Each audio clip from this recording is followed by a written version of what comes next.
What is up? Darkside Phil here, and welcome to yet another edition of the Hateful Truth video game review series. And today we're going to review a game that, honestly, I did not think I would be reviewing it this quickly, but that says something about the game as we get into it. The first X-Men game that I believe has been out in quite some time. I remember back, in the mid-2000s, you had the X-Men Legends 1 and 2, but then Activision, who's the publisher of this game and who actually hold the rights to make a lot of these Marvel games, Marvel character games, decided to go in a different route and go with the Marvel Ultimate Alliance series, which has been, for the most part, all about like 4-player co-op, a long expansive campaign, a top-down fighter or, combat game where you unlock certain powers, you level up, you find equipment that you equip, and so on and so forth. And I was honestly kind of surprised when I heard that this game was announced, because I thought that maybe for a while they were going to stay away from the X-Men games, particularly because there haven't been any X-Men movies in quite a while. Now, that being said, maybe because this year the X-Men movie, X-Men First Class, was released, they decided, hey, this might be a good time to release another X-Men game because we might have stirred up some more interest, and maybe that is the case. But anyway, today we're going to talk about X-Men Destiny, okay? So, as usual, first we're going to talk about the game itself. I'll tell you a little bit about it, what the story is, how it plays, what style of a game it is. Then I'll talk about the pros and cons, I feel, and then my overall score on the game, who I think would like it, who wouldn't, and who should buy it, okay? So, X-Men Destiny. Unlike a lot of the games that have come out in recent times, the X-Men Destiny is actually set in the modern Marvel universe. So that's right.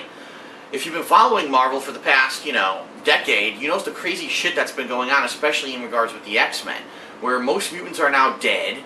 There's a very small handful of them left. Professor Xavier is dead.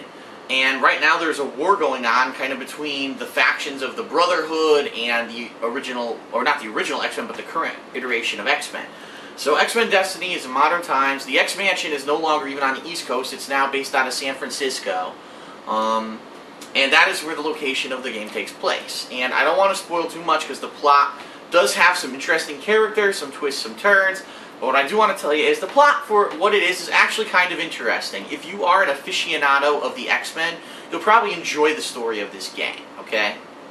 It involves a lot of the traditional X-Men characters, a lot of the characters from now the modern books, such as Pixie and Surge, and not in a million years did I ever think they'd be in a video game. They're in this game, okay? So there are a lot of characters in this game that are not as mainstream X-Men characters. They're not the classics, but they're from modern X-Men books, and they made it into the game, which was pretty neat, okay?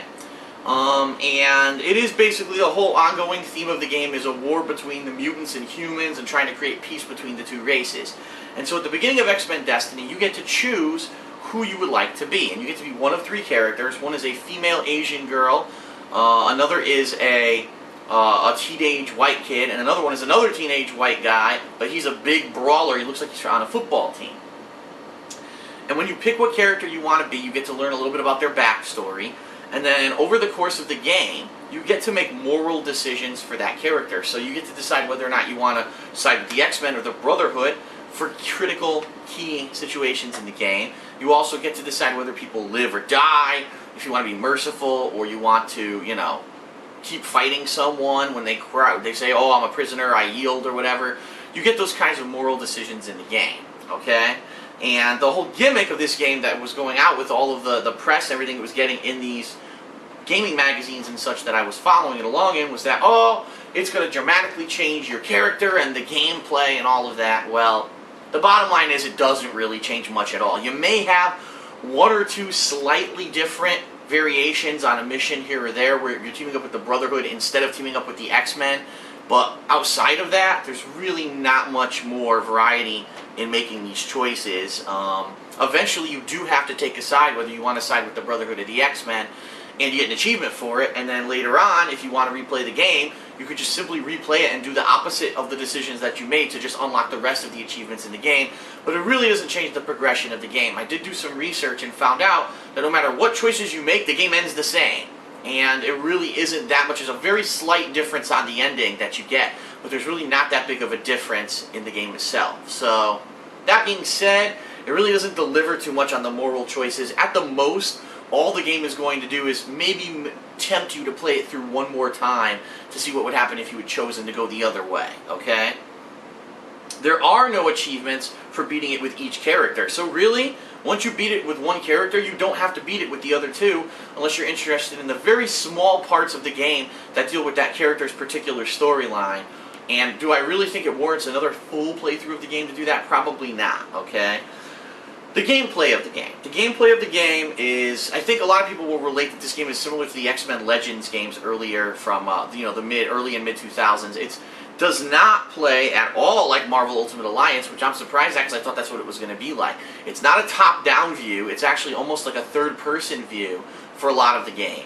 And you're going to fight a lot of generic mobs of enemies that'll be coming at you.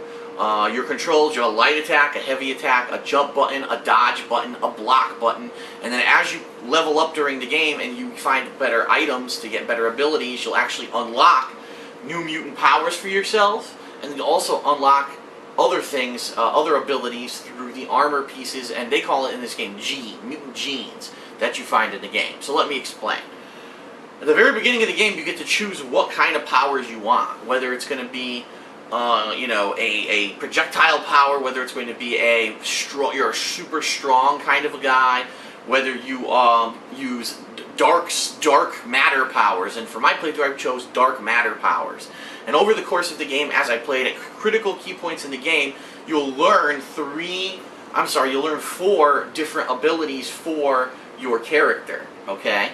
Now these abilities level up over time. As you kill enemies, you get experience. You can level up these abilities to become even stronger and have even better passive or even active abilities. So, for example, you can make an area of effect attack that lifts everyone up into the air and it hurts them all.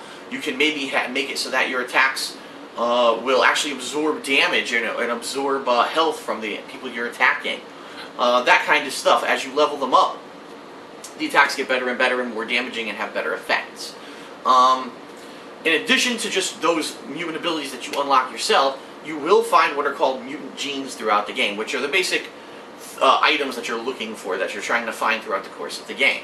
And you can get these through several different ways. Some of them you just get for completing missions. Some of them are hidden throughout the stages in like corners of maps and stuff where you have to go take a look around to find them. And other ones you get for completing optional challenge arena missions that you find throughout the game, where all you need to do is basically survive and kill a certain number of enemies and then you get them, okay? These will actually affect the appearance of your character. If it's a suit gene, which makes no sense. How do you find a gene that's a suit? It's kind of weird.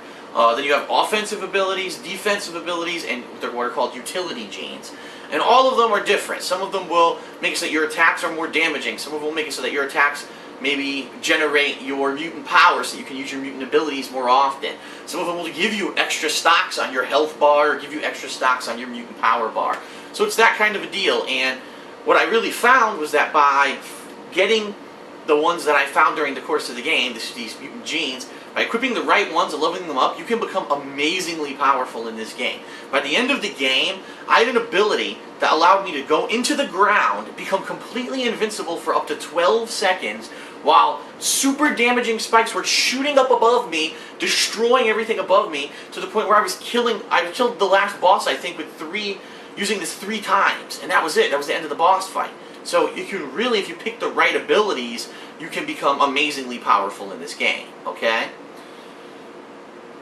That being said, is it really that much variety in the gameplay? It all depends on, obviously, the ability loadout that you pick. If you pick projectiles, I'm sure it's going to be different than if you pick a melee ability, etc., etc. But the combat of this game is extremely repetitive. You're going to be fighting hundreds of the same kind of enemies over and over and over. And there are different styles. There's ones that are just like melee fighters. There's ones that use projectiles from afar. There are mini-bosses. There are guys who are a little bit stronger, so they do a little bit more damage, and they have a lot more life. But for the most part, the combat is almost identical. For no matter what you fight, you're just going to be mashing buttons, smashing the living shit out of everything around you, and then activating whatever overpowered ability you have once you can to destroy everything on the screen, okay? Not much variety in the combat here whatsoever. The gameplay is very basic combat-style gameplay. Nothing innovative, nothing original. it's been done before a million times, okay? So, really, the gameplay, there are a little bit of variation to it. There are some harder enemies. For example, there are mech walkers that you have to beat a different way than the regular enemies. There are some bosses in the game, some big boss fights, like giant bosses. There's 2 of those.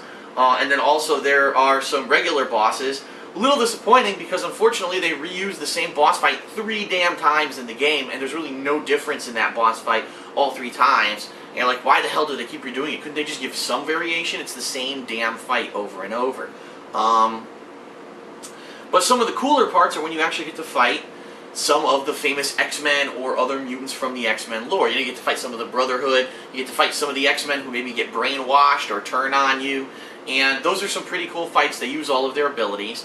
There are also some times in the game where you actually get to fight with some of the X-Men or with some of the Brotherhood, and so while you're fighting this mob of enemies, they'll come in and assist you and start fighting them as well, which is pretty neat, but is also pretty short-lived. That doesn't happen very often in the game, and it really screams for why on earth in 2011 did you make a game like this with no co-op. I mean, this game would probably be immensely better if it had co-op gameplay, okay? And it was really disappointing that it's just a single-player game, no multiplayer, no co-op, just beat it, and then the only real merit of the game is that you might want to play with one of the other 3 characters to see what their story is, and maybe you may be tempted to play through the game one more time just to get those 1 or 2 optional achievements for making those moral choices and making the other choice from the one that you made the first time you played through. Or maybe there's also a couple other achievements like kill 1,000 of this generic enemy, kill a certain number of this enemy while you're in the bunker, and so, you know, if you didn't do it the first time, you might want to play through again just to rack up those achievements. That being said, I got hundreds of achievement points. I think I got over 500 achievement points just playing through this game once. I might have gotten even more than that. I actually should check. But this is one of those games, if you're farming for achievement points, you can get through this game and get a massive amount of points with one playthrough. In fact, the playthrough is less than 5 hours long. The game is less than 5 hours long. I believe I beat it, probably it was around 5 hours, okay? And that being said, I only died maybe twice during the entire playthrough. So the game is very easy. Once you figure out the right genes to equip, you're going to end up automatically regenerating health, automatically regenerating mutant power. There are plenty of power-ups plentiful around these stages to break cases open and get that stuff anyway.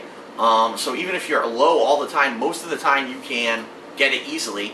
In fact, the only times I really think that I died were times when I wasn't exactly sure what I was supposed to be doing, or I was surprised at the strength of an enemy. The first time I died, it was the first time I had fought this type of enemy, and he just turned to me and said, "Boosh," and covered me in flames, and I said, "Oh shit, I didn't realize my health's going down that fast," and I died.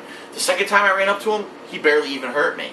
Another time I died was during a boss fight, because I didn't know what to do in a certain situation, and I got hit too much and I died, but then once I learned what I was supposed to do, second time around, I went right through the boss fight and beat it extremely easily.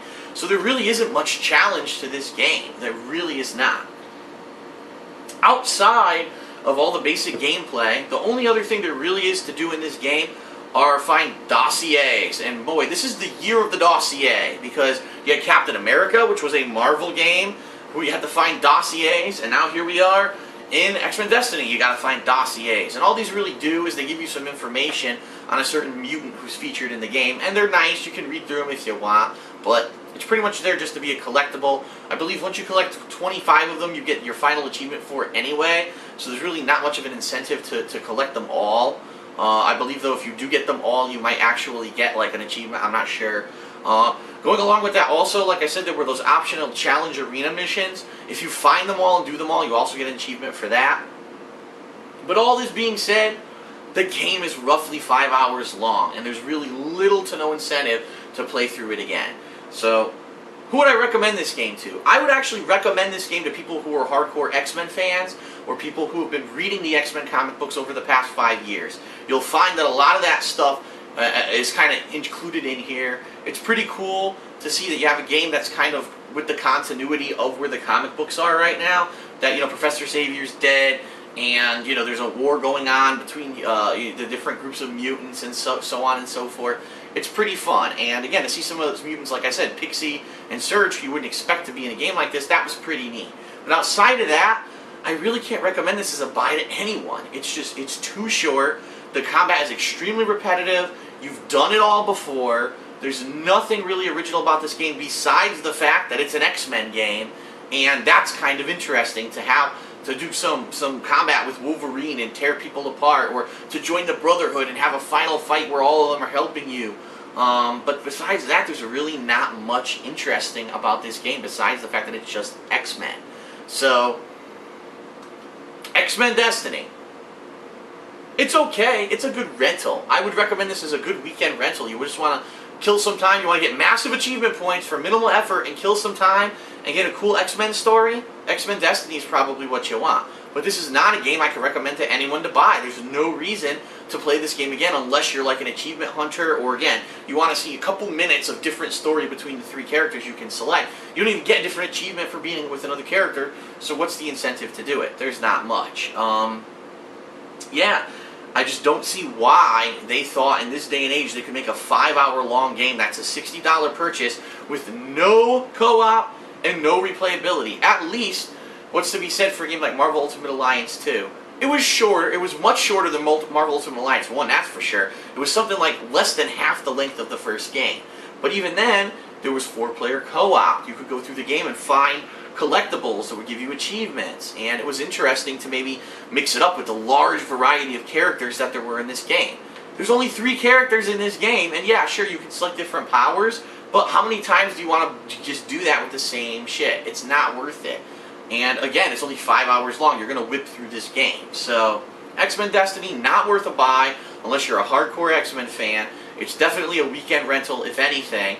Too repetitive. Been there, done this before.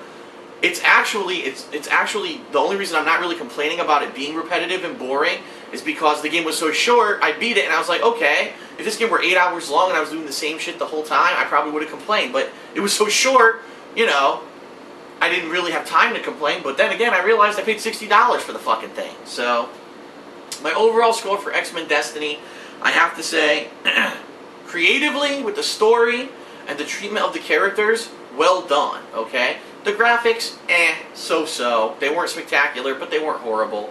The gameplay, it's okay, because the game's only 5 hours long. You never really get bored of doing the same stuff over and over. But it is repetitive and generic, and there's really no replayability of the game. I have to give it a 4.5. I do. It's that. It's actually a below average game for me on my scale. The only reason that I think I didn't really complain so much about it is because I actually like the X-Men. I grew up with the X-Men. I'm a fan of the X-Men. I've seen all the movies. Like I said, I read the comic for something like 7 years straight. I was really a fan of the X-Men and the Marvel Universe in general, so I was enjoying everything about the game. If I didn't know that much about the X-Men and I didn't know these characters, I probably wouldn't like the game. I'd probably say, man, this game is so repetitive and boring, it sucks. But for me, I actually liked it, which is why my personal score would probably be like a 5.5, because I'm an X-Men, you know, I'm a fanboy of the X-Men. I am, I love them. I think that they're really fun. But for everyone else, this game's a 4.5. It's boring, repetitive, short, not worth $60. What the fuck, Activision, did you do with this game? Seriously. There was massive potential with the way that you've grown making the Marvel Ultimate Alliance games, and it's like you went back to square one and made a short, boring game. I don't know why people think that they can just go backwards instead of forwards. I don't get it. I don't get it. I'm confused, and I don't think a lot of people are going to buy that game once they find out how short and bad and repetitive it really is. So, unfortunately, that's the breaks for Activision. Alright, so that's it for the Hateful Truth review. Hope you enjoyed it. Hope it helped you make a decision on this game, because I actually saw a lot of people who were interested in this game. And I really don't think after you play it, or you watch after you watch my playthrough or this review, you're going to want it anymore, unless you're a hardcore X-Men fan, like I am. So, sorry to burst your bubble, but them's the breaks, and unfortunately, sometimes these game companies fuck up, and this is a major fuck up for me this year. So, I'm DSP, thanks a lot. I'll see you next time for the Hateful Truth game reviews. Thanks.